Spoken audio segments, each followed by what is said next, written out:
Hello बच्चों, अविद्युत classes में आपका स्वागत है। आज हम आपके लिए चैप्टर 2 का पार्ट नंबर 5 लेकर आए हैं।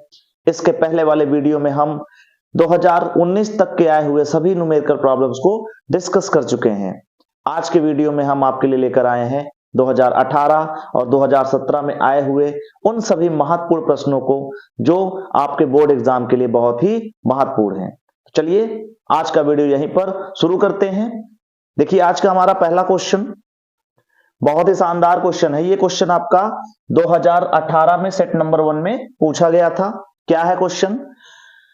n समान आवेशित छोटी बूंदें मिलकर बड़ी बूंद बनाती हैं। बड़ी बूंद तथा छोटी बूंद के लिए निम्न का अनुपात ज्ञात कीजिए। तो क्वेश्चन को बहुत ही अच्छे से समझिए। क्या दिया है?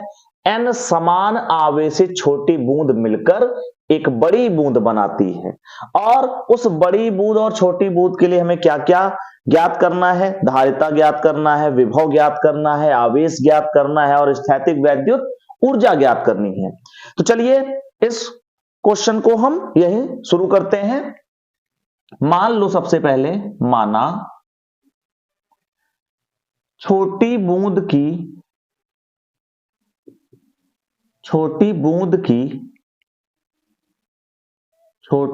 की त्रिज्या स्मॉल आर तथा आवेश स्मॉल क्यू है। ये हमने मान लिया।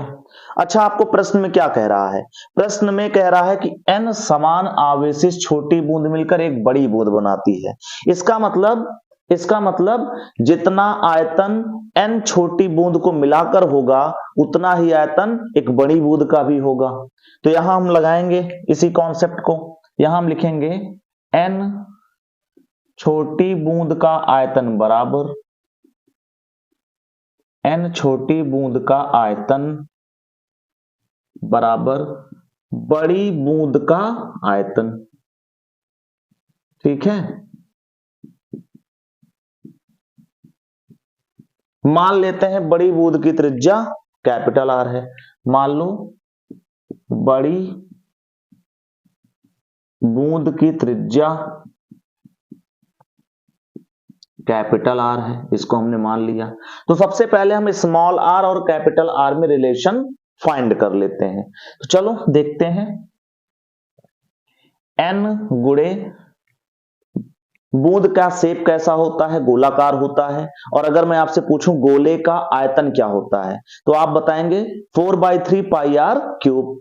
गोले के आयतन का जो फॉर्मूला होता है वो होता है 4/3 पाई आर क्यूब, क्योंकि छोटी बूंद की त्रिज्या को हमने स्मॉल आर माना था, बराबर बड़ी बूंद का आयतन यानी 4/3 पाई कैपिटल आर क्यूब। अब इसको जरा सॉल्व करते हैं। तो यहां से 4/3 से 4/3 कैंसिल हो जाएगा, पाई से पाई कैंसिल हो जाएगा और यहां क्या बचा? n r cube equal to r cube, capital r cube. यहां से अगर मैं आपसे कहूं कैपिटल आर इक्वल टू क्या आएगा, तो देखो इधर क्या है? घन है, तो इधर हमें घनमूल लेना पड़ेगा। घनमूल कैसे लिया जाएगा? देखो ध्यान से, हम क्यूब रूट को कैसे लिख सकते हैं? 1/3 पावर 1/3। इसको अगर और आगे सॉल्व करेंगे तो हो जाएगा n की घात 1/3 स्मॉल आर। ये आपका संबंध आ गया बड़ी बूंद की त्रिज्या और छोटी बूंद की त्रिज्या में। ठीक है, एक बार चेक कर लें दिखाई दे रहा है कि नहीं आपको। हाँ, दिखाई दे रहा है। देखो इस बात को फिर से समझा देता हूं। मैंने कहा कि n छोटी बूंद का आयतन मिलकर एक बड़ी बूंद के आयतन के बराबर होगा। तो देखो n इंटू एक छोटी बूंद का आयतन ये होगा और ये बड़ी बूंद का आयतन होगा। यहां से इसको सॉल्व किया, हमें यहां से मिला n small r cube equal to capital r cube. अब कैपिटल आर की अगर वैल्यू चाहिए तो क्या करना पड़ेगा? आपको घनमूल लेना पड़ेगा। घनमूल का मतलब होता है पावर 1/3, तो हमने यहां पावर 1/3 लगा दिया।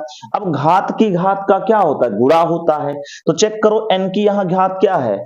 n की घात यहां 1 है। जब 1 का 1/3 से गुणा करेंगे तो 1/3 आ जाएगा आर की घात क्या है 3 है, तो जब 3 का गुणा 1/3 में करेंगे, घात की घात यानी गुणा करेंगे, तो 3 का जब 1/3 में गुणा करेंगे 3 से 3 कैंसिल हो जाएगा, क्या आएगा केवल आर।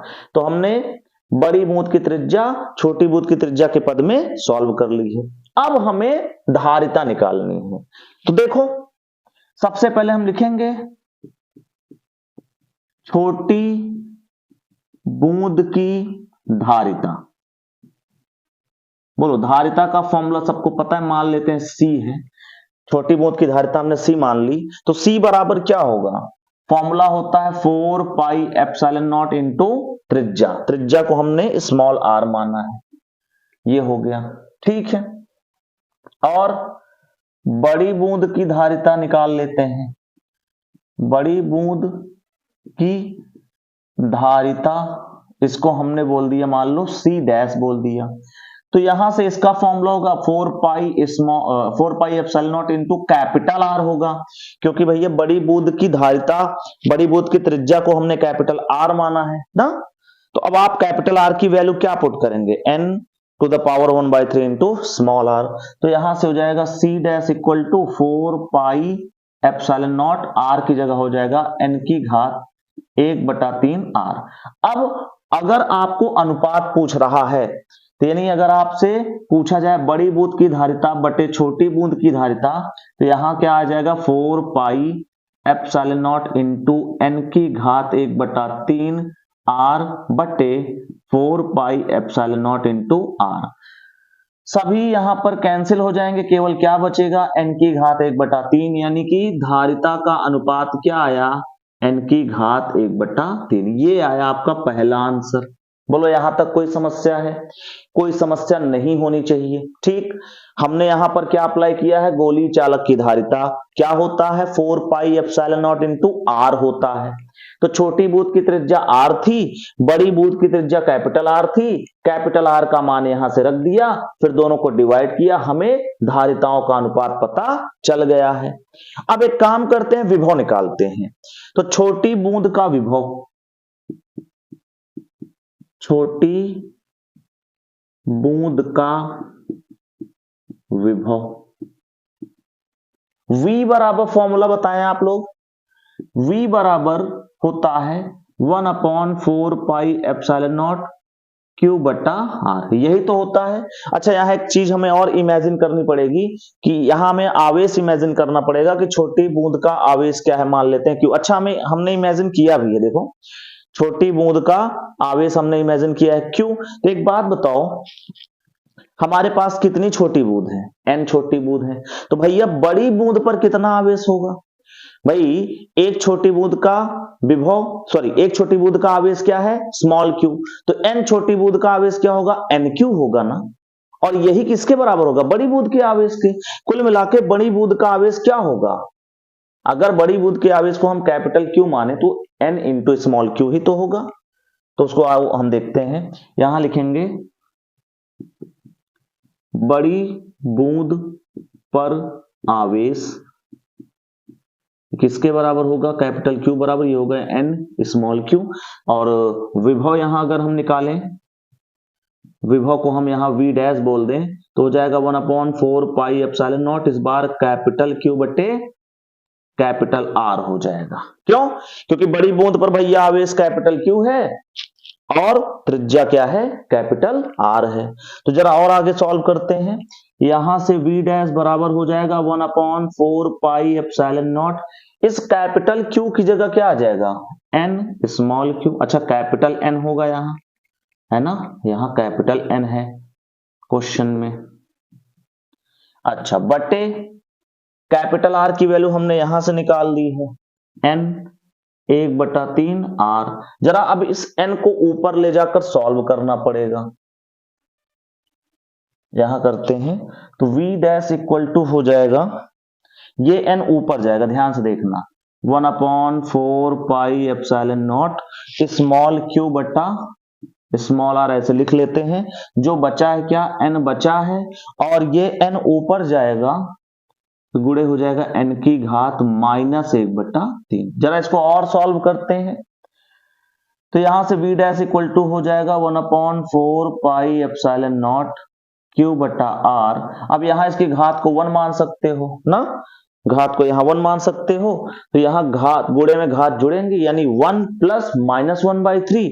जब इसको सॉल्व करेंगे तो यहां लिखेंगे 1 माइनस 1/3, इसको 1 मान सकते हैं, इसका एलसीएम 3 आएगा, 1 3 जा तो 3 1 जा, तो यहां 1 आएगा यानी 2/3।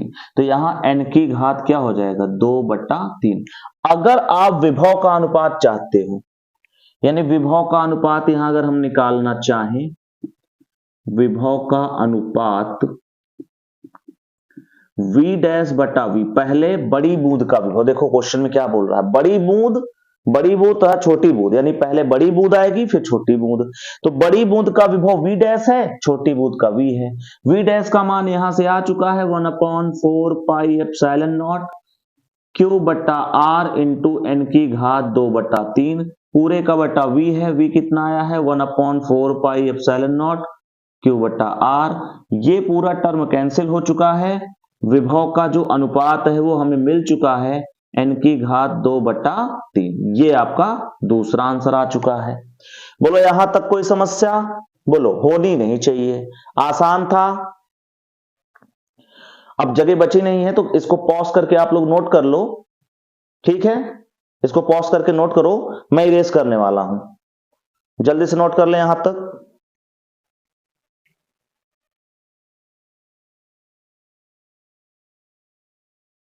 चलिए हो गया।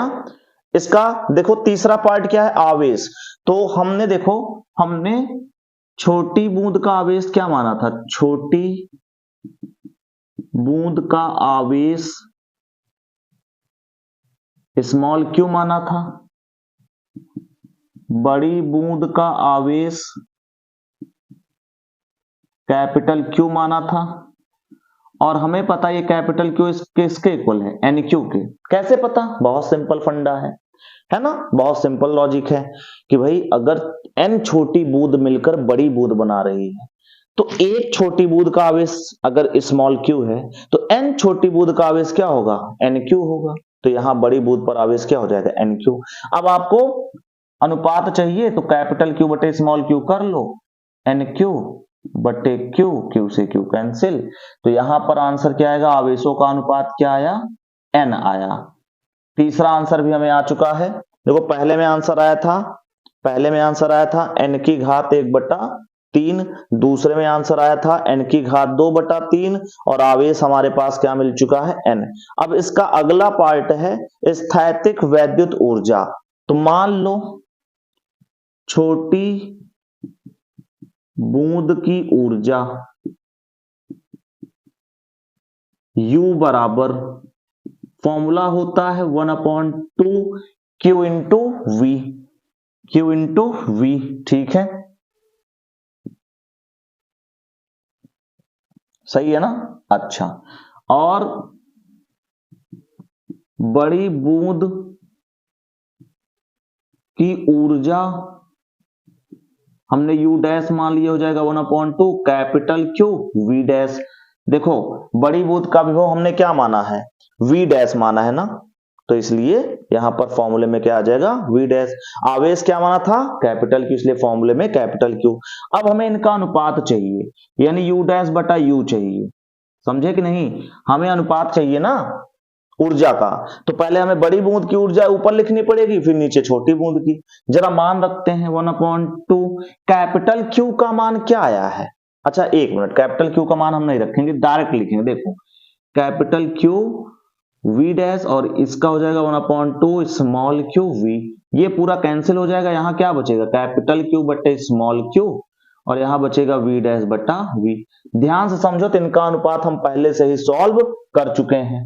देखो कैपिटल Q बटे स्मॉल q क्या आया है, n के इक्वल आया है, n, और ये V डैश बटा V हमने थोड़ी देर पहले सॉल्व किया था, ये आया था n की घात 2/3। अब आप ध्यान से देख लो, ये गुणे में है, गुणे में घातें जुड़ जाती हैं, तो यहां हम जोड़ के देख लेते हैं, भाई इस पर कोई घात नहीं तो 1 मान लो, यानी 1 प्लस 2/3, एलसीएम लेंगे तो 3 आएगा, 3 एकम 3 प्लस 2 यानी कि 5/3, यानी अनुपात क्या हो जाएगा, U डैश बटा U आ जाएगा n की घात 5/3। ये आपका चौथे पार्ट का भी आंसर आ चुका है। तो क्वेश्चन बहुत ही यूनिक था और मैंने बहुत डिटेल में भी समझाया है। अगर आपको फिर भी डाउट है तो इसको एक बार रिवाइज करके भी चेक कर लेंगे, ठीक। अदरवाइज मुझे आप कमेंट करके बता भी सकते हैं। नोट करें इसको।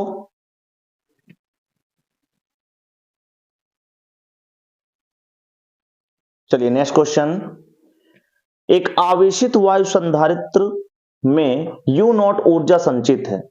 एक परावैद्युत की पट्टी जिसका परावैद्युतांक K है, इसमें प्रवेश करने पर ऊर्जा U हो जाती है। तो U नॉट तथा U में संबंध क्या होगा? ये आपका 2018 में सेट नंबर 2 में पूछा हुआ क्वेश्चन है। बहुत ही आसान क्वेश्चन, ये आपके MCQ में आया हुआ प्रश्न है। तो आइए इसको सॉल्व करते हैं। देखो आपको क्या दिया है, आपके पास एक वायु संधारित्र है और उसमें ऊर्जा कितनी है? U नॉट है, ठीक है, U नॉट है। और एक परावैद्युत की पट्टी जिसका परावैद्युतांक K है, इसमें प्रवेश करने पर ऊर्जा U हो जाती है। तो U नॉट तथा U में संबंध क्या होगा? तो मान लो, माना आवेशित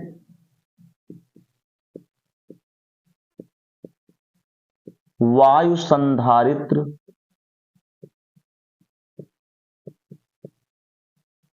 की धारिता C नॉट तथा आवेश Q व विभव V है। ये मान लिया, ठीक है, कि मान लो हमारे पास एक आवेशित वायु संधारित्र है जिसकी धारिता C नॉट है और आवेश Q है और विभव क्या है? V। अब जैसे ही परावैद्युत पट्टी आप डालेंगे, परावैद्युत पट्टी प्रवेश करने पर, देखो क्योंकि परावैद्युत पट्टी प्रवेश करने पर धारिता क्या होगी? चेंज हो जाएगी। सभी को पता है कि C नॉट किसके बराबर होता है? A epsilon not upon D। समांतर प्लेट की धारिता, समांतर प्लेट संधारित्र की धारिता क्या होती है? A epsilon not upon D। अब जैसे ही इसमें हम K परावैद्युतांक की कोई पट्टी प्रवेश कराएंगे तो एप्सिलॉन नॉट के साथ क्या हो जाएगा? K का गुणा हो जाएगा। तो धारिता यहां मैं लिख लेता हूं, धारिता C बराबर क्या हो जाएगा? A एप्सिलॉन नॉट के साथ K आ जाएगा अपॉन D। और ध्यान से देखो ये किसके बराबर हो जाएगा? K C नॉट के। कोई दिक्कत नहीं है। अच्छा एक बात बताओ, क्या यहां आवेश चेंज होगा? नहीं। एक बार कोई संधारित्र अगर आवेशित हो गया तो उस पर आवेश की मात्रा तब तक नहीं बदलेगी जब तक कि हम उसे किसी बैटरी से जोड़ ना दें। तो यहां किसी बैटरी से जोड़ने होने की बात तो दी नहीं है। तो मान लेंगे आवेश क्या होगा? अभी भी वही होगा, आवेश क्या होगा? Q होगा। लेकिन विभवांतर क्या होगा? नया विभवांतर क्या हो जाएगा? बदल जाएगा। क्या आएगा देखते हैं। नया विभवांतर को हम क्या मान लें? V डैश मान लें। तो V डैश बराबर क्या होगा भैया? V बराबर Q बटा C होता है। तो V डैश बराबर हो जाएगा Q बटा C। Q तो वही रहेगा, C की जगह क्या हो जाएगा? K C नॉट हो जाएगा। और ध्यान से समझिएगा, यानी 1/K Q बटा C नॉट क्या था? V था। तो विभवांतर हमारे पास ये हो गया। अब मान लेते हैं U नॉट बराबर फॉर्मूला क्या होता है? 1/2 Q इंटू V। आप ये फॉर्मूला अप्लाई कर लो या CV स्क्वायर फॉर्मूला अप्लाई कर लो या Q स्क्वायर अपॉन C वाला कोई भी फॉर्मूला अप्लाई कर लो। हमने ये अप्लाई किया, इसको इक्वेशन फर्स्ट बोल दिया। और U बराबर क्या हो गया? बोलो, नई जो ऊर्जा होगी U वो क्या हो जाएगी? 1/2। आवेश में तो कोई चेंज होना नहीं है, V डैश आ जाएगा, V डैश। अच्छा V डैश की वैल्यू क्या है हमारे पास? V डैश की वैल्यू है V बटा K के, V बटा K के। अब क्या करना है? 2 में 1 से भाग कर दिए, 2 में 1 से भाग करने पर तो क्या आएगा? U ऊपर U नॉट नीचे, U की जगह आ जाएगा 1/2 QV अपॉन K। यहां हो जाएगा U नॉट की जगह 1/2 QV, ये पूरा कैंसिल हो जाएगा, इधर आ जाएगा 1/K। अच्छा इसके बाद अगर हम यहां पर क्रॉस मल्टीप्लाई कर लेंगे तो क्या आ जाएगा? बोलो, क्रॉस मल्टीप्लाई करने पर क्या आ जाएगा? U नॉट इक्वल टू के यू, यही तो आएगा, बोलो।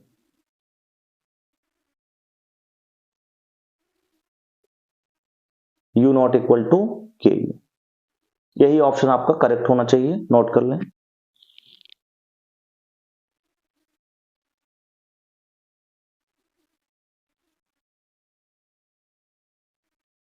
नोट कर लें।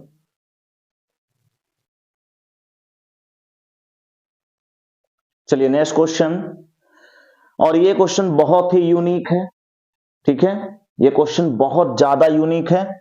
इस प्रश्न को करने के लिए आपको यहां पर बहुत ही अच्छा मेथड यूज करना पड़ेगा। आपको पहले तो प्रश्न देखो क्या है, चित्र में प्रदर्शित संयोजन की ए तथा बी के मध्य तुल्य धारिता ज्ञात करनी है। देखने में क्वेश्चन आपको बहुत इजी लग रहा होगा कि ए और बी के बीच में तुल्य धारिता ज्ञात करनी है ना। बट जब आप इसको नोटिस करोगे तो आप कहोगे सर ये कुछ व्हीट स्टोन सेतु जैसा लग रहा है, यहां ऊपर दो आवेश, यहां नीचे दो आवेश, बीच में एक आवेश ना। अगर आप इसको इमेजिन करो तो ये कुछ ऐसा लग रहा होगा आपको,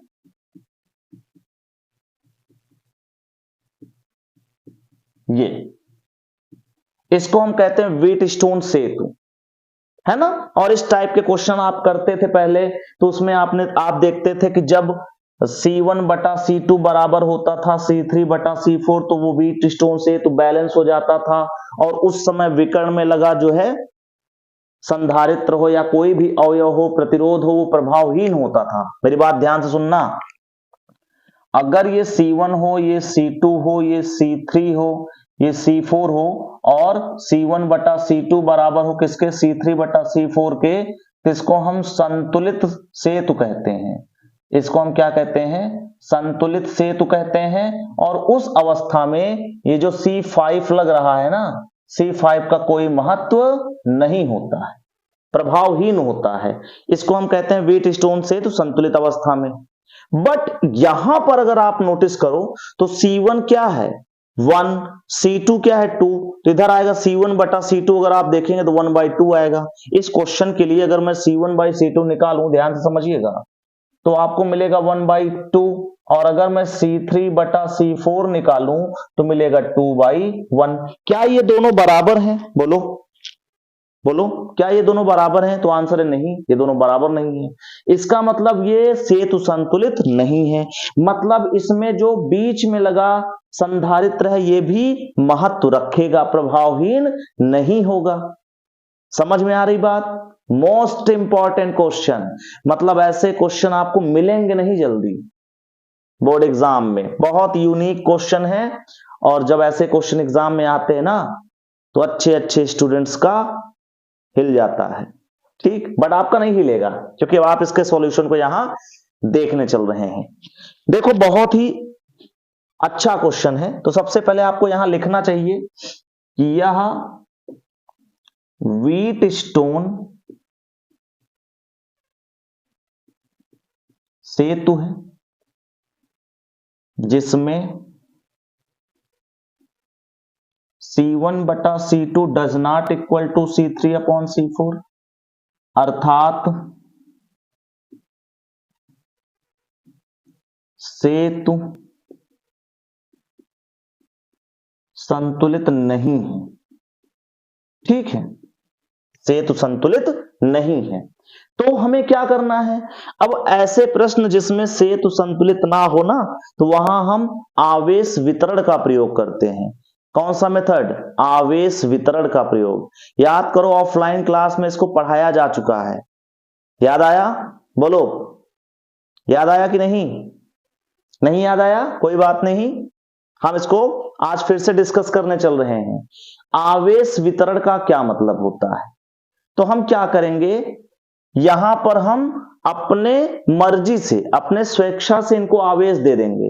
मान के चलेंगे कि ए और बी के बीच में कोई काल्पनिक बैटरी लगी है, और उस बैटरी के पास कितना आवेश है, मान लो Q आवेश है, उसमें से कुछ आवेश इसको मिल जाएगा, कुछ आवेश इसको मिल जाएगा, क्योंकि भाई यहीं से मान लो ये बैटरी Q आवेश को भेजी, ट्रांसफर की, अब ये Q आवेश यहां से उसका कुछ हिस्सा इसको मिल जाएगा, कुछ हिस्सा इसको मिल जाएगा। तो चलो हमने कहा कि चलो मान लो इसको कितना हिस्सा मिला, Q1। अब चूंकि ये बैटरी के प्लस से जुड़ा है तो इसको कितना मिलेगा, माइनस Q1। ये तो आप जानते हो ना कि भैया समांतर प्लेट संधारित्र की एक प्लेट पर प्लस आवेश जितना होता है दूसरे प्लेट पर उतना ही माइनस होता है। अच्छा, और इसको मैंने मान लिया कि इस पर कितना आवेश है Q2, इस पर कितना होगा, माइनस Q2 होगा। कोई समस्या नहीं होनी चाहिए। अच्छा, अब चूंकि यहां सिमेट्री है, यहां क्या है, सिमेट्री है यानी सममिति है। यहां देखो 1 माइक्रोफैरड, यहां 1 माइक्रोफैरड, यहां 2 है तो यहां भी 2। तो हमने यहां 1 को कितना दिया है, Q1, तो यहां भी हम 1 को क्या देंगे, Q1, और इस पर हो जाएगा माइनस Q1। यहां हम 2 को कितना आवेश दिए, Q2, तो यहां भी हम 2 को कितना देंगे, Q2। ये Q2 प्लस में, तो ये Q2 माइनस में। यहां तक कोई समस्या नहीं होनी चाहिए। और यहां पर हमने काल्पनिक बैटरी मानी थी, उसका आवेश Q था, तो यही आवेश जाके आगे डिवाइड हुआ है, यानी Q is equal to Q1 plus Q2। इसको हम इक्वेशन 1 बोल देते हैं। अब चीजों को समझो, इसको कितना आवेश मिला, तो ध्यान से आराम से समझो। शुरुआत में ये प्लेट और ये प्लेट मिलाकर क्या इस पर कोई आवेश था, बोलो ध्यान से। मान लो जब हमने यहां बैटरी वगैरह नहीं लगाई थी, इन संधारित्रों पर कोई आवेश नहीं था, तो इस प्लेट, क्योंकि ये तीनों प्लेट आपस में जुड़े हुए हैं, ध्यान से देखो, ये वाली प्लेट, ये वाली प्लेट, ये वाली प्लेट आपस में क्या है, जुड़े हुए हैं। तो जब ये वाली प्लेट आपस में जुड़ी हैं, तो क्या इन पर शुरुआत में कोई आवेश था, इमेजिन करके देखना। जब हमने यहां पर कोई बैटरी नहीं जोड़ी थी, क्या इन तीनों प्लेट को मिलाकर कोई आवेश था, आप कहेंगे नहीं था। अच्छा, तो भैया अगर शुरू में कोई आवेश नहीं है तो बाद में भी कोई आवेश नहीं होना चाहिए ना। आवेश संरक्षण का नियम क्या कहता है, बताओ। आवेश संरक्षण का नियम कहता है कि आवेश ना तो उत्पन्न किया जा सकता है, नहीं नष्ट किया जा सकता है, अर्थात प्रारंभिक आवेश बराबर अंतिम आवेश। अगर ये तीनों प्लेट पर प्रारंभिक में कोई आवेश नहीं था तो अंतिम में भी कोई आवेश नहीं होना चाहिए। तो चलो अभी फिलहाल हम इस पर x अगर आवेश मान लें, ध्यान से समझो, अगर हम इस पर x आवेश मान लें, कितना आवेश मान लें, x, तो जरा इस x की वैल्यू निकालते हैं, कैसे आएगी और देखते हैं। x की वैल्यू हम यहां निकालते हैं, तो यहां माइनस Q है, प्लस x है, प्लस Q2 है, और इसको मिलाकर कितना होना चाहिए, 0 होना चाहिए। तो यहां से x को ऐसे ही रखो, ये माइनस Q1 उधर जाएगा तो प्लस Q1 हो जाएगा, और Q2 उधर जाएगा तो माइनस Q2 हो जाएगा। यानी इस x की वैल्यू हमें क्या मिल चुकी है, अगर हम ध्यान से देखें तो इस x की जगह क्या मिल गया, Q1 माइनस Q2। अब आपको पता है अगर ये उतना प्लस में है तो इतना इधर माइनस में होगा, तो माइनस Q1 माइनस Q2। ये हमने आवेश का बंटवारा कर दिया है। समझ में आ गई बात, हमने क्या किया, आवेश का बंटवारा सभी संधारित्रों पर कर दिया है। इस चीज को मैं वापस समझाने चल रहा हूं, ध्यान से सुनो। हमने कहा कि मान लो AB के बीच में काल्पनिक बैटरी जोड़ी है जो Q आवेश प्रोड्यूस की है, प्रोड्यूस तो करती नहीं है, ट्रांसफर की है Q आवेश। तो और वो Q आवेश, इसको Q में से Q1 आवेश इसको मिल गया और इसको Q2 आवेश मिल गया, यानी Q1 प्लस Q2 होना चाहिए Q के बराबर। इसको इक्वेशन 1 मान लिया। फिर हमने कहा जितना इस पर प्लस होगा उतने माइनस होगा, जितना इस पर प्लस होगा उतने माइनस होगा। ठीक है, अब रही बात इसकी। अच्छा, सिमेट्री से हमने कहा भैया 2 माइक्रोफैरड को Q2 दिए हैं तो यहां भी 2 माइक्रोफैरड को Q2 मिले, 1 को Q1 दिए तो 1 को Q1 मिले, ये सब हमने लिख लिया। फिर हमने कहा इस प्लेट को इस प्लेट को इस प्लेट को मिलाकर शुरू में कोई आवेश नहीं था, तो इन तीनों प्लेट को मिलाकर बाद में भी कोई आवेश नहीं होना चाहिए। तो यहां x मान लिया, सॉल्व किया, x की वैल्यू मिली, जितना ये प्लस उतना ये माइनस। समझ में आ गया होगा। अब हम इस लूप को चुन लेते हैं, इस फर्स्ट लूप को चुनते हैं। तो मैं यहां लिख देता हूं लूप फर्स्ट में। अब देखो किरचॉफ का नियम वगैरह आपको आना चाहिए इस क्वेश्चन को करने के लिए। समझ में आ रही बात, किरचॉफ का नियम आपको आना चाहिए। आओ करते हैं। मान लेते हैं हम यहां से चलना स्टार्ट किए। सभी को पता होगा कि अगर हम प्लस से माइनस जाते हैं तो वोल्टेज माइनस हो जाता है, और माइनस से प्लस जाते हैं तो वोल्टेज, बोलो, प्लस हो जाता है। तो ध्यान से देखो, अगर हम यहां प्लस से माइनस की तरफ जा रहे हैं तो हमारा वोल्टेज किस में होगा? माइनस में होगा। दूसरी बात, अगर मैं संधारित्र के सिरों के मध्य विभवांतर पूछूं तो उसका आंसर सबको पता होना चाहिए, Q बटा C होता है। याद आ रहा है कि नहीं भैया? संधारित्र की प्लेटों के मध्य विभवांतर बराबर होता है Q बटा C। तो आओ देखते हैं यहां फिर, यहां जैसे यहां चल रहे हैं तो यहां पर विभवांतर क्या होगा? Q की जगह Q1 हो जाएगा, C की जगह, C की वैल्यू क्या है भैया? 1 माइक्रोफैरड। तो 1 लिख लेते हैं हम, 1 लिख लेते हैं यहां। उसके बाद जब आप यहां आगे बढ़ोगे तो फिर से प्लस से कहां आ रहे हो? माइनस में। देखो ये माइनस का चिन्ह आगे लगा हुआ, ये प्लस है। अच्छा, तो प्लस से माइनस, माइनस आएगा, कितना है आवेश इस समय?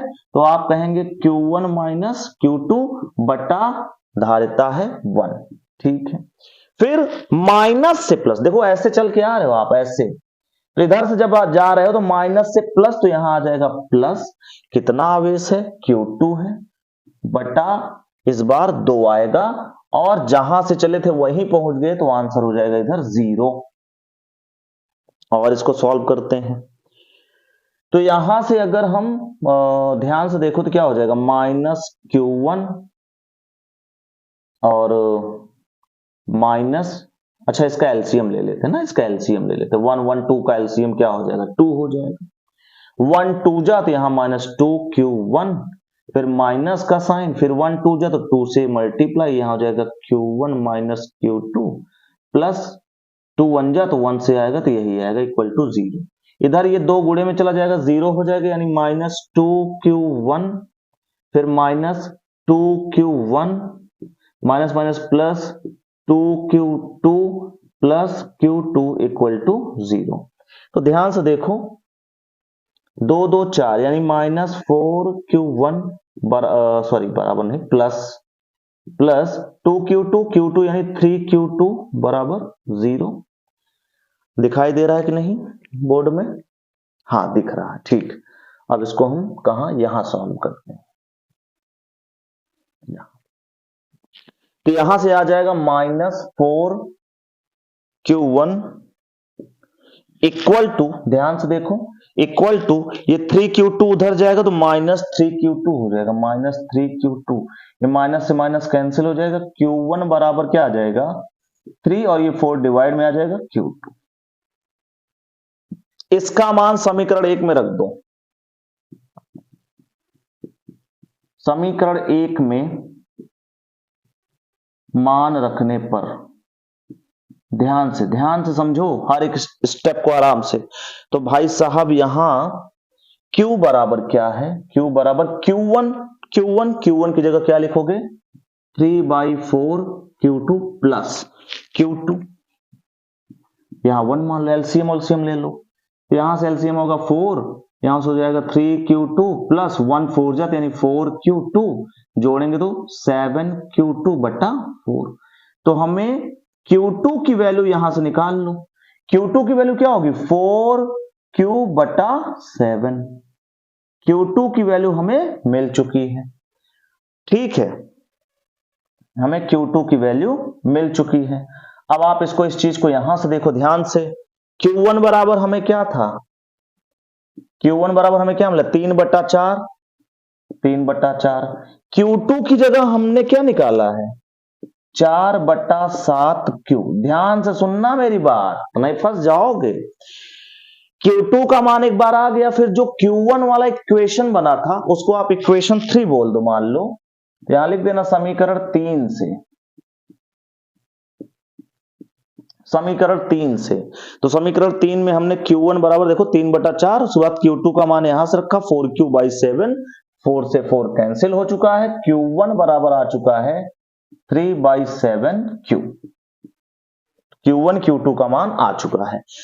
तो हमने देखो, सबसे पहले हमने आवेश का वितरण दिया, आवेश को वितरित किया, फिर हमने एक लूप चुना और वहां से Q1 और Q2 की वैल्यू Q के पद में निकाली। अच्छा, अब अगला लास्ट स्टेप होता है कि हम कहीं से शुरू करें, जैसे हम यहां A से शुरू करें और कहां पहुंच जाए? B पर।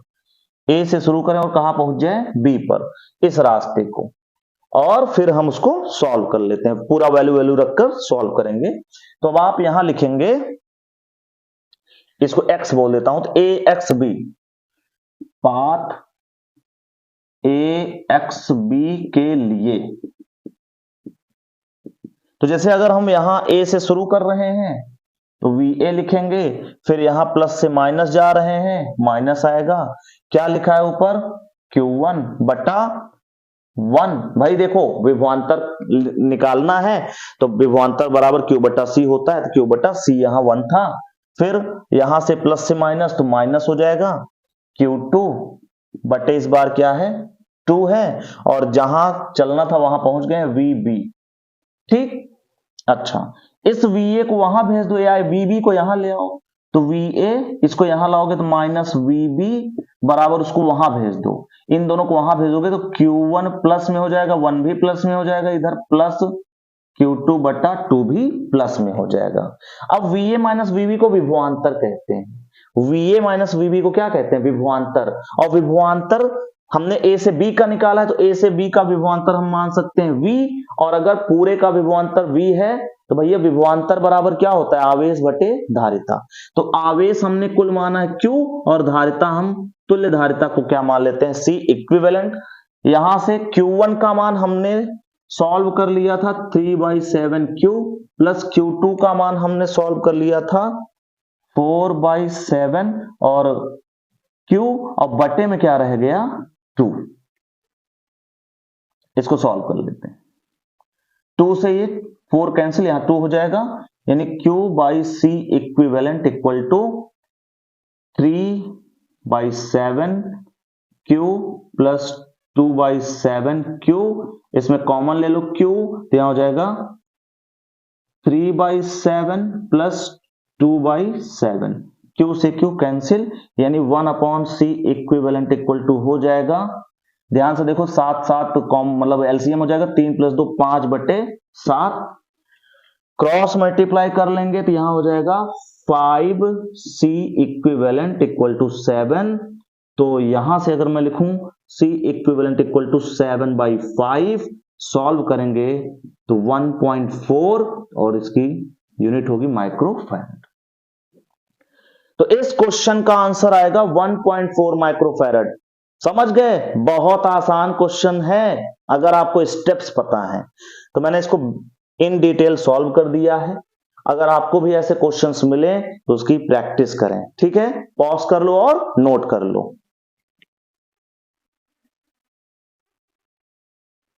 नेक्स्ट क्वेश्चन, ये प्रश्न आपका 2018 में सेट नंबर 4 में पूछा गया था। क्या है, एक 8 माइक्रोफैरड संधारित्र का विभवांतर 20 वोल्ट से बढ़ाकर 25 वोल्ट कर देने पर उसकी स्थितिज ऊर्जा में हुई वृद्धि की गणना कीजिए। तो आपको यहां C बराबर दिया है 8 माइक्रोफैरड, पहला विभवांतर है आपका 20 वोल्ट, ठीक, दूसरा विभवांतर है 25 वोल्ट। आपसे क्या पूछा है, स्थितिज ऊर्जा में हुई वृद्धि। तो एक बात बताओ, यहां से अगर U1 बराबर निकालो तो 1/2 क्या होता है, CV स्क्वायर होता है। तो एक बार हम वैल्यू निकाल लेते हैं, U1 बराबर 1/2, C की जगह लिखेंगे 8 × 10⁻⁻6 V स्क्वायर, V कितना है, क्योंकि U1 निकाल रहे हैं तो V की जगह V1 हो जाएगा। C तो हर केस में सेम है ना, इसमें धारिता को परिवर्तित करने की कोई बात नहीं हुई, केवल विभवांतर को परिवर्तित किया गया है, तो यहां V की जगह V1 लिख लेंगे। V1 कितना है, 20 × 20 हो जाएगा, 20 का मतलब स्क्वायर है ना, तो 20 × 20, 2 से अगर आप इसको कैंसिल करो 4 हो जाएगा। U1 बराबर क्या हो जाएगा, 20 × 20 400, 400 × 4 1600, 1600 × 10⁻⁻6, और ठीक है इतना लिखकर छोड़ देते हैं, जूल आया। ऐसे ही अगर मैं आपसे कहूं U2 बराबर क्या हो जाएगा, तो 1/2 C V2 स्क्वायर, तो 1/2 C की जगह वही 8 × 10⁻⁻6, V2 इस बार क्या है 25 है, तो 25 × 25 कर लो, 2 चौके, तो यहां से हो जाएगा U2 बराबर 25 × 25, अच्छा 25 चौके 100, देख रहे हो ना, 25 × 100, 100 का 225 में गुणा कर दो 2500 हो जाएगा, तो 2500 × 10⁻⁻6। अब आपको डेल्टा U चाहिए, तो U2 - U1 ऊर्जा में हुई वृद्धि निकाल लो। बस U2 और U1 की वैल्यू यहां रख देते हैं, U2 की वैल्यू है 2500, यहां डेल्टा U लिख देते हैं, डेल्टा U = 2500 गुणे 10 की घात माइनस 6 माइनस 1600 गुणे 10 की घात माइनस 6। 10 की घात माइनस 6 दोनों में है कॉमन, कॉमन ले लो, यहां से हो जाएगा 2500 माइनस 1600, यहां हो जाएगा 10 की घात माइनस 6 कॉमन। 2500 में से 1600 घटाओगे 900 आएगा, तो डेल्टा यू बराबर 900 गुणे 10 की घात माइनस 6। अब आपको पता है अगर यहां हम डेसिमल लगाएंगे तो 9.0 लिखेंगे इंटू 10 टू पावर, यहां 2 ऐड हो जाएगा यानी -4 जूल। यही आपका आंसर, यही है ऊर्जा में वृद्धि। नोट करो, आसान क्वेश्चन, नोट कर लो जल्दी से। चलिए नेक्स्ट क्वेश्चन। ये क्वेश्चन आपके 2018 में सेट नंबर 4 में पूछा गया है। एक समांतर प्लेट संधारित्र की प्रत्येक प्लेट का क्षेत्रफल 100 सेंटीमीटर स्क्वायर है। दोनों प्लेटों के बीच अंतराल 0.025 सेंटीमीटर है। यदि संधारित्र को 3.54 माइक्रो कूलाम आवेश दिया जाए तो इसकी प्लेटों के बीच विभवांतर कितना होगा, और यदि प्लेटों के बीच की अंतराल को बढ़ाकर 0.05 सेंटीमीटर कर दिया जाए तो नया विभवांतर क्या होगा। तो आओ देखते हैं क्वेश्चन को।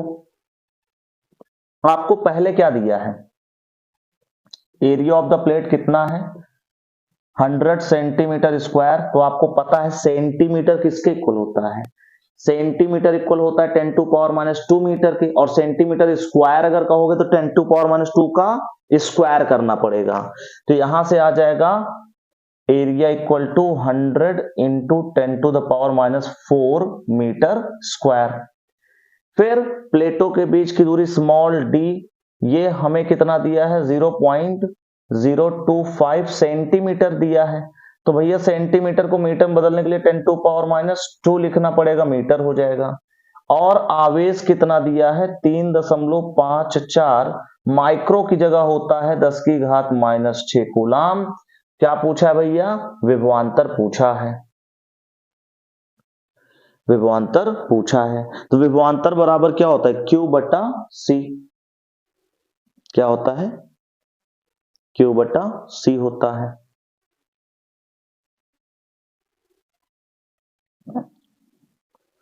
C तो हमें पता नहीं, तो पहले हमें C निकालना पड़ेगा, A epsilon not upon D से, ठीक है ना। तो चलो सॉल्व कर लेते हैं। सबसे पहले हम C सॉल्व करते हैं, तो C इज इक्वल टू क्या होता है A epsilon not upon D। यहां एरिया हमें दिया है 100 into 10 to the power minus 4, epsilon not होता है 8.85 into 10 to power minus 12, D हमारे पास है 0.025 इंटू 10 टू पावर माइनस 2। अच्छा ध्यान सुनिए कैसे कैलकुलेट करना है। यहां दशमलव के बाद 3 अंक है, अगर दशमलव काटेंगे तो ऊपर 3 जीरो बढ़ जाएगा। कुछ आया समझ में? हाँ, क्या बचा इधर 25 बचा। कैलकुलेशन समझ में आ रहा है ना, हमने दशमलव काट दिया, यहां 3 जीरो बढ़ गया, फिर इस 25 एकम 25 चौके 4 आ गया। अगले स्टेप में 10 की घात माइनस 2 को ऊपर भेज दो, तो यहां से C बराबर हो जाएगा, इधर क्या आया है 8.85 गुणे, ध्यान से 4 गुणे 4 है ना, ये बचा। उसके बाद 10 की घात माइनस 4 माइनस 12 ना, तो माइनस 16 हो जाएगा। इसको हम 1000 को लिख सकते हैं 10 की घात 3 और गुणे ये 10 की घात माइनस 2 ऊपर जाके प्लस 2, तो यहां से C बराबर इसका गुणा कर लेते हैं, 4 पंचे 20, 4 8 32 2 34, 4 8 32 2 34, दशमलव कहां लगेगा, यहां लगेगा, और गुणे ध्यान से देखो तो 3 प्लस 2 5 हो जाएगा, 16 में से 5 निकल जाएगा, माइनस 11 हो जाएगा। ठीक, अब आपको V बराबर निकाल लो, तो V बराबर क्या हो जाएगा Q बटा C। Q हमारे पास कितना आया था, ये रहा 3.54 गुणे 10 की घात माइनस 6 बटे, अच्छा यहां कैलकुलेशन देखो, 4 पंचे 20, 4 8 32 2 34, 4 8 32 3 35, यहां कैलकुलेशन चेक कर लो सही है। हाँ, तो यहां आपको C कितना मिलेगा 35.4 गुणे 10 की घात माइनस 11। अब इस 10 की घात माइनस 11 को ऊपर भेज दो तो V बराबर हो जाएगा 3.54 गुणे 10 की घात माइनस 6, ऊपर जाएगा प्लस 11, नीचे आया ये 35.4। v बराबर 11 में से देखो 3.54 गुणे 10 की घात 11 में से 6 गया 5 हो जाएगा, नीचे आया 35.4 आ गया। अच्छा, इसके बाद क्या करना है, इसके बाद हमें ना यहां से 10 की घात 5 से गुणा कर दो, इसमें ये हो जाएगा 3 5 4 1 2 3 4 5, जो 0.2 अंक पे लगाना तो यहां लगा दो, बटे में क्या है 35.4 ना। अब अगर यहां एक दशमलव काटोगे तो इधर गुणा 10 करना पड़ेगा, ठीक है। चलो अगले स्टेप में करते हैं, नहीं तो खिचड़ी हो जाएगी इसी में, ठीक। 35.4, तो यहां से v बराबर क्या आया 3 5 4 कितने जीरो 3 जीरो 3 5 4 1 2 3 जीरो ना, सही तो है, हाँ 1 2 3 4 5, हाँ सही है। और इधर आया 35.4। तो अगर हम दशमलव काटेंगे तो एक जीरो और बढ़ जाएगा, और इधर आया 354, तो ये कट जाएगा, एक कम जाएगा, 1 2 3 4 अंक यहां, यानी v बराबर क्या आ गया 10,000 वोल्ट। तो ये आपका आंसर है, विभवांतर ये होगा। पहला पार्ट सॉल्व हुआ कि यदि संधारित्र को 3.54 माइक्रोकूलम आवेश दिया जाए तो इसकी प्लेटों के बीच विभवांतर कितना होगा, तो आंसर है 10,000 वोल्ट। इसका अगला पार्ट क्या कह रहा है, अगला पार्ट आपसे कह रहा है यदि प्लेटों के बीच अंतराल को बढ़ाकर 0.05 सेंटीमीटर कर दिया जाए तो नया विभवांतर क्या होगा। तो एक काम करते हैं, पहले नया हम ये निकाल लेते हैं सी। ना तो इसमें ए बदला है, समझ गए, ना तो क्यू बदला है, केवल क्या बदला डी बदला, डी बदलने से हमारा आंसर नया हो जाएगा। तो यहां आ जाएगा ए एप्सिलॉन नॉट बटा डी डैश ना, क्योंकि दूरी बदल गई है। तो वैल्यू रखो फटाफट, ए क्या है 100 गुणे 10 की घात -4, एप्सिलॉन नॉट ए 8.85 गुणे 10 की घात -12।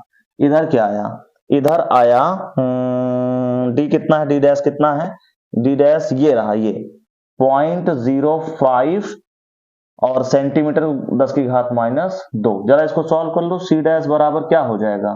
तो यहां से अगर मैं आपसे कहूं, ये अगर आप हटाएंगे तो यहां 10 की घात मतलब 100 बढ़ जाएगा, ठीक। इसके बाद इसको सॉल्व कर लेते हैं, तो ये हो जाएगा 8.85, ये हो जाएगा 8.85 और 10 की घात का हम गुणा कर लेते हैं, ये हो जाएगा, चीजों को अच्छे समझो। अच्छा, ये 5 बचा है, तो 5 एकम 5 20 2500, तो यहाँ गुणे 20 हो जाएगा। अब 10 की घात जो बचा है -12 -4 10 की घात -16 गुणे 100, और ये 10 की घात 2 ऊपर जाके ये भी प्लस हो जाएगा, नीचे कुछ नहीं बचा है। अच्छा हाँ, नीचे कुछ नहीं बचा, सी डैश। अब इसका गुणा कर लो, 2 पंचे 10 2 8 16 1 17, 2 8 16 1 17, जीरो यहां भी लग जाएगा, 1 2 177 गुणे 10 की घात, ये देखो 2 2 4 यानी -12 ना, और -12 ये आ जाएगा 177। इसके बाद आप नया विभवांतर v डैश बराबर क्या लिख सकते हो, q बटा c डैश। q आपके पास वही है 3.54 गुणे 10 की घात -6 बटा c कितना आया है 177 गुणे 10 की घात -12, ये -12 ऊपर जाके +12 हो जाएगा, तो 3.54 गुणे 10 की घात -6, ये ऊपर जाके +12 बटे में क्या है 177।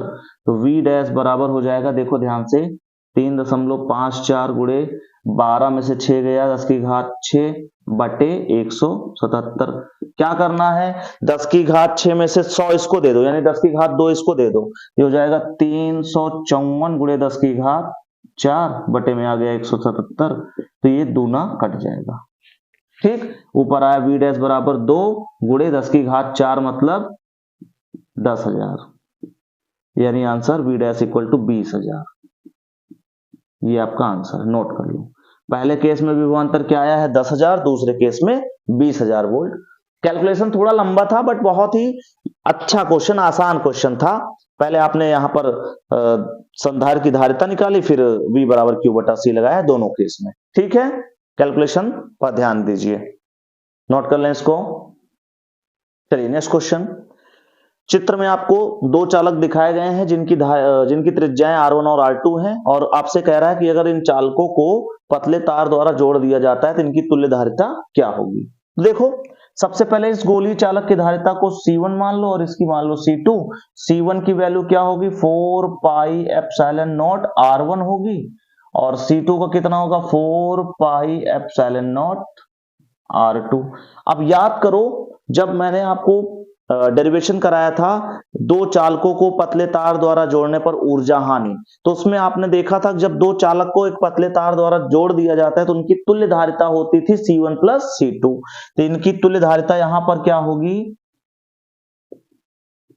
तुल्य धारिता C1 प्लस C2, यानी C equivalent equal to C1 की जगह आ जाएगा 4 pi epsilon not R1 plus C2 की जगह 4 पाई एप्सिलॉन नॉट R2, यहां कॉमन हो जाएगा 4 pi epsilon not common R1 plus R2। Note कर लें, ये इसका आंसर है।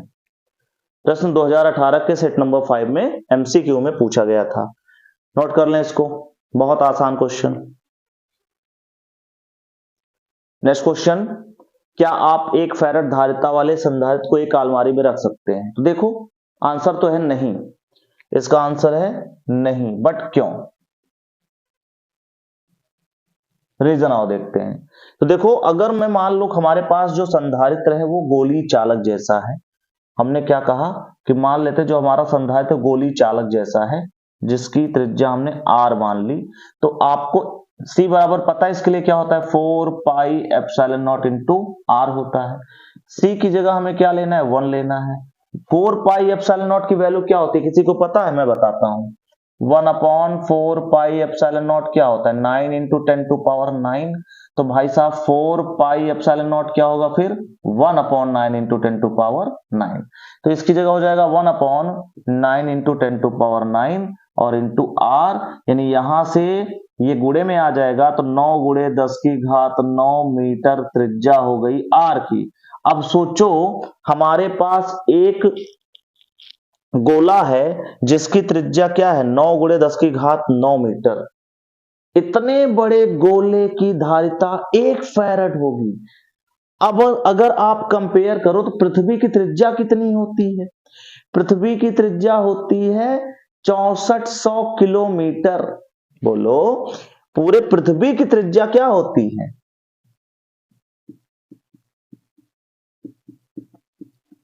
पृथ्वी की त्रिज्या अगर हम बात करें तो ये होती है 6400 किलोमीटर, मतलब 6.4 इंटू 10 टू पावर 6 मीटर। अब आप कंपेयर कर लो, कंपेयर कर लो, मतलब इसकी त्रिज्या पृथ्वी से भी ज्यादा है।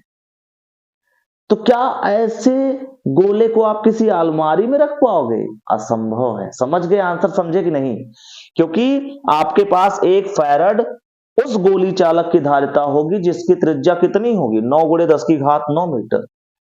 समझ पाए, और ये पृथ्वी की त्रिज्या से कई गुना अधिक है, तो मतलब हम नहीं रख सकते। समझ में आ गया होगा आंसर, नोट करो। नेक्स्ट क्वेश्चन, किसी समांतर प्लेट संधारित्र की धारिता 2 माइक्रोफैराड है, इसके आधे भाग को चित्रानुसार परावैद्युत पदार्थ से भरा जाता है, इसकी धारिता 5 माइक्रोफैराड हो जाती है, परावैद्युतांक K का मान ज्ञात कीजिए। और यह प्रश्न आपके 2018 के सेट नंबर 5 में पूछा जा चुका है। तो ध्यान से समझना, मान लेते हैं इस समांतर प्लेट संधारित्र का जो प्लेट का क्षेत्रफल है वो A है और इनके प्लेटों के बीच की दूरी स्मॉल d हमने मान ली, ऐसे तो होता है। अब जब यहां पूरे में वायु था, जब पूरे में कोई संधारित्र नहीं था, तब इसकी धारिता क्या थी, 2 माइक्रोफैराड। तो मान लेते हैं जब संधारित्र में परावैद्युत पदार्थ नहीं था, परावैद्युत पदार्थ नहीं भरा था, तब धारिता C0 मान लेते हैं, और ये C0 किसके बराबर होगा, 2 माइक्रोफैराड। और सभी को पता है C0 की वैल्यू क्या होती है, बताओ, समांतर प्लेट संधारित्र की धारिता होती है ए एप्सिलॉन नॉट के बटा डी, बट जब वायु की बात करेंगे कोई परावैद्युत नहीं होगा, के की जगह 1 हो जाता है, तो वहां से हो जाएगा ए एप्सिलॉन नॉट अपॉन डी, और ये किसके बराबर है, 2 माइक्रोफैराड। इसको हम इक्वेशन नंबर फर्स्ट बोल देते हैं। अब अगले केस में देखो, हमने आधे भाग में भर दिया, तो अगर मैं कहूं पूरे का अगर प्लेट ए है तो आधे का प्लेट का क्षेत्रफल क्या होगा, a/2। अच्छा चलो, ये तो पता चले। दूरी क्या इनके प्लेटों के बीच की दूरी बदली नहीं।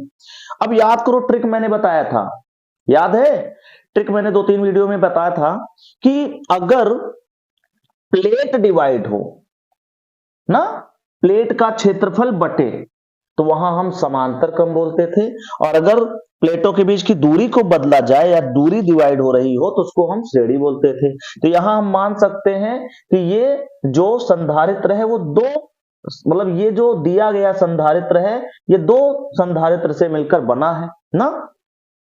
इसकी धारिता हम C1 बोल देते हैं और इसकी धारिता हम C2। तो यहां से देखो, C1 बराबर यहां से क्या लिखा जा सकता है, ए एप्सिलॉन नॉट, यहां के तो है नहीं, अच्छा ए की जगह ए नहीं होगा, ए की जगह देखो a/2 हो जाएगा, तो यहां a/2 अपॉन डी, ये C1 हो जाएगा।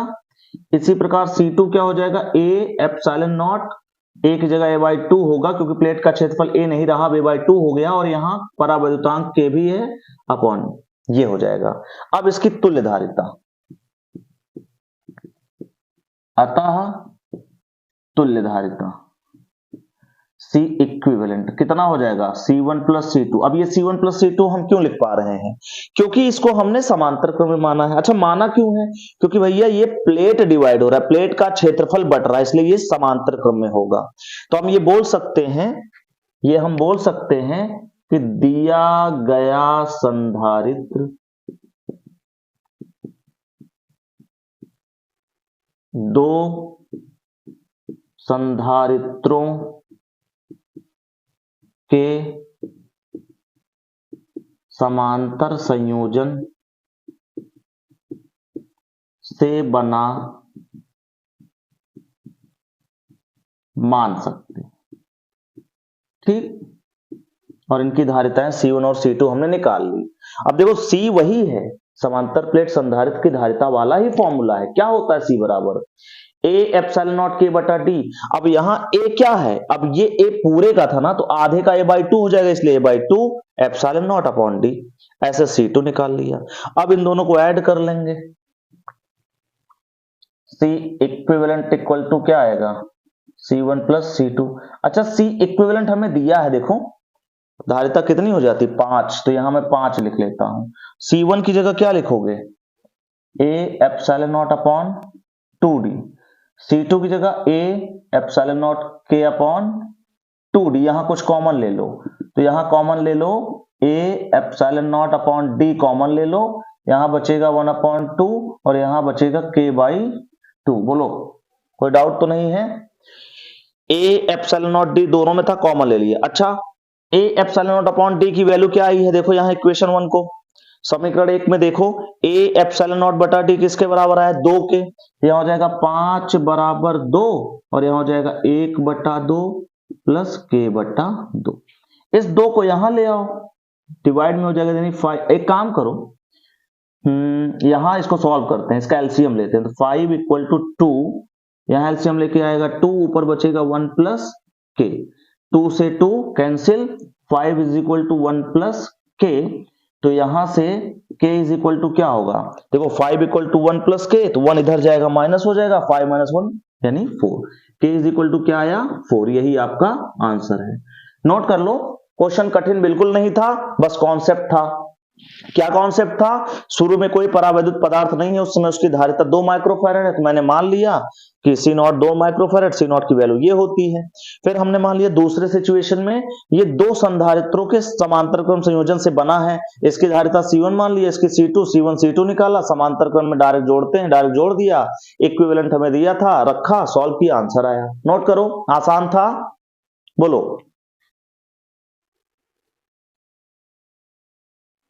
हो गया। तो आज के वीडियो में आपके लिए इतना ही। अगले वीडियो में हम इसका पार्ट 6 लेकर आएंगे और उस पार्ट 6 में हम इस चैप्टर को कंप्लीट करेंगे। तो पढ़ाई करते रहें, एग्जाम के लिए आपको ऑल द वेरी बेस्ट।